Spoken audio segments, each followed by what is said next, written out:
My name is Robyn Darby. For those of you that don't know me yet or haven't seen me in any of our awesomely fantastic videos, I am the leader of the wonderful Crazy Pink Daisies. And today I would like to talk to you for a couple of minutes about something very important for your Posh business, which is time management and scheduling. For those of us who are like me, who have jobs outside of the home, outside of Posh, we can work 40, 50, 60 hours a week. I know we have a lot of professionals on our team in particular. We got a lot of people with a bunch of kids. We got a lot of people with really tight schedules and not very much wiggle room to fit some things in. So I just kind of wanted to talk to you guys about some things that have worked for me and some things that I've noticed when they don't work, how I react, and some of the tips that I can give you to start thinking about to combat those. Sorry, this is a weird one, guys. So just bear with me. Essentially, this is a business. At the end of the day, it's a business, and at the end of every week, you have 168 hours from start to finish to fit in your whole life. That's work, that's sleeping, that's eating, that's spending time with your family, it's commuting back and forth, it's even taking a shower. You have 168 hours. And when you try to factor in something like an additional full-time business, for me, for example, Posh encompasses between 20 and 30 hours a week of my life. It's essentially a second full-time job. And so if I'm not very, very careful about setting a schedule and following the schedule, then I tend to get myself overwhelmed and I tend to ignore other aspects of my life, which really need my attention. So if you hear him in the background, it's the kid. He's grounded. So he's being snarky. Yep, still grounded, still snarky.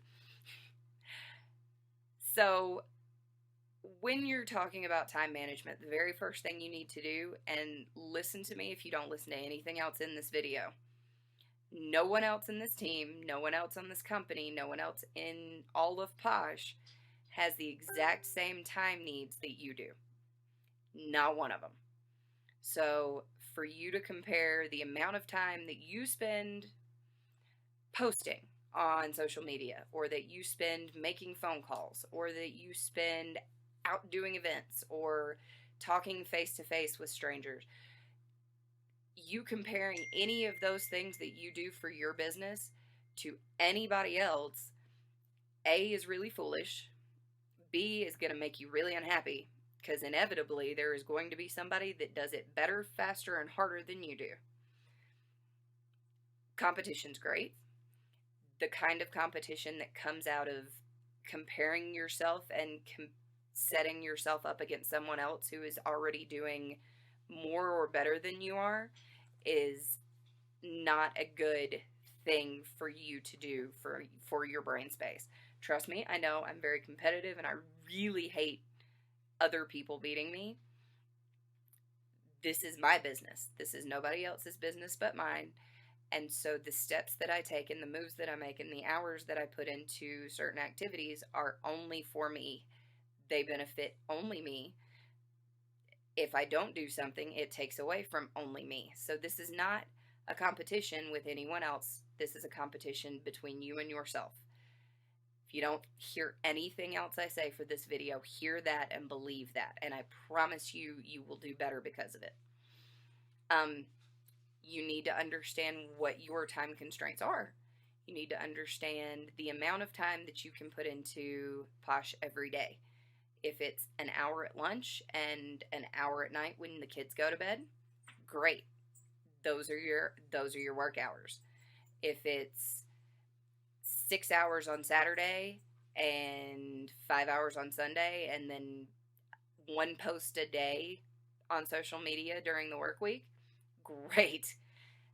Whatever it is, whatever your time allowance is, that's what you stick to.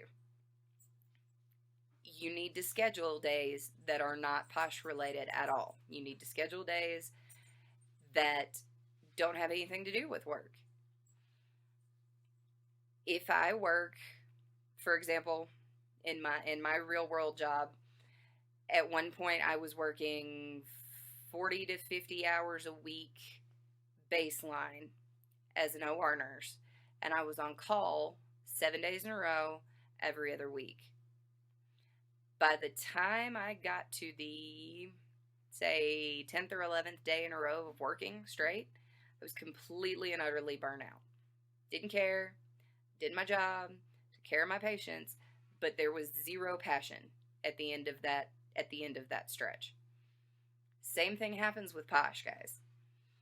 If you work every single day for 2 weeks and you push and you're going and you're posting and you're calling people and you're doing everything that you can do, eventually you are going to hit the burnout phase. And it may be a hard burnout, it may be a soft burnout, but eventually your passion starts to fall out because you have given too much for too long. You gotta schedule off days, guys. It is imperative to your well-being and your ability to pamper yourself. You need to understand what your limits are. I know that I can do 4 parties in a month. I also know that if I do 4 parties in a month, at the end of the month, I'm going to be emotionally and physically exhausted from spending 3 hours a day doing nothing but party posts. You need to know what your limits are, and you need to be able to recognize when you start to get to the burnout phase. My symptoms of burnout, essentially I hit a wall. I either go the whole time, and once I do that for so long, I hit a wall and I don't do anything. And it's not that I don't want to do it. It's not that I don't want to get up and go to the gym. I physically cannot make myself do it. And there is a recovery period that is not conducive at all to me being able to consistently work. Some people get really cranky.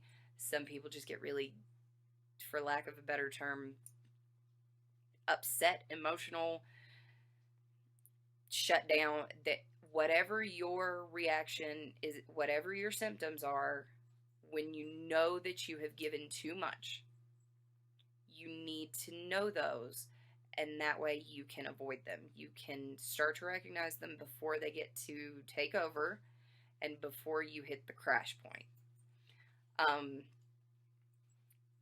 We are in the business of pampering, guys. If we hardcore push for 14 days in a row, don't do a single thing for us except for try to work our business, working is not pampering. And how in the world can you explain to somebody else how much they need to take 10 minutes for themselves if you're not doing the same thing? I don't care what it is. Go window shop. Go to the gym. Go knit a sweater or a scarf or scrapbook or throw darts at the wall. Whatever it is that helps you unwind and helps you remember exactly who you are and helps you remember that you're fun and you like being around yourself, you need to do that, and you need to do it you need to do one thing every day.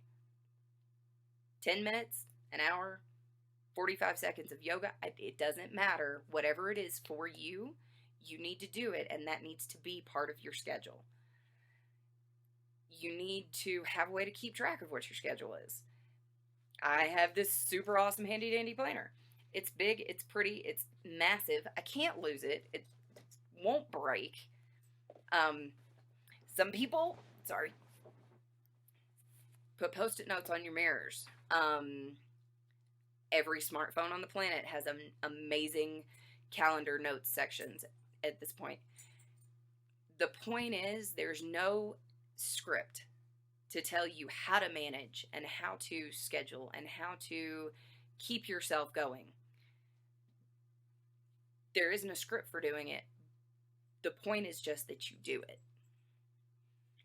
This piece is as important, if not more important, than any of the other pieces that we have talked about so far. Because this is the piece that keeps you going on the days that every single person you talk to tells you no. On the days that you've got 14,000 other things going on and you just really don't want to. On the days that you are 53rd out of 50 for an incentive trip. This is the thing that keeps you going. It's having your schedule. It's knowing that you've done the best by you and also for your business. Not the best for just you and not the best just for your business, but the two pieces both have to fit together. This has been really long and I'm very sorry. The one other thing, especially at this point, guys, because you guys have all gotten to Pink Plus 2, Pink Plus 3, you have teams, you have downlines. Once you start to have a downline, your time management for your entire business starts to shift. For me at this point, I spend about 70% of my Posh time on team pages, leader pages, answering questions, fixing screw-ups. I spend about 70% of my time on my team and about 30% of my time on my personal business. 1 minute. To begin with, that was probably flipped. I spent roughly 70% of my time on my personal business and about 30% of my time having no idea what I was saying to my team. That percentage is going to be, again, different for every single one of you. You just have to know why you're spending the amount of time you are on your personal business or on your team sections. So this has been a really long. I'm very, very, very, very sorry, but it was important and it was a little weird. Mom, do you want some more wine? And I love you. And guys, keep yourselves happy. Take care of yourselves so you can take care of these people and take care of your business all at the same time. Love you. Bye. Bye, Posh.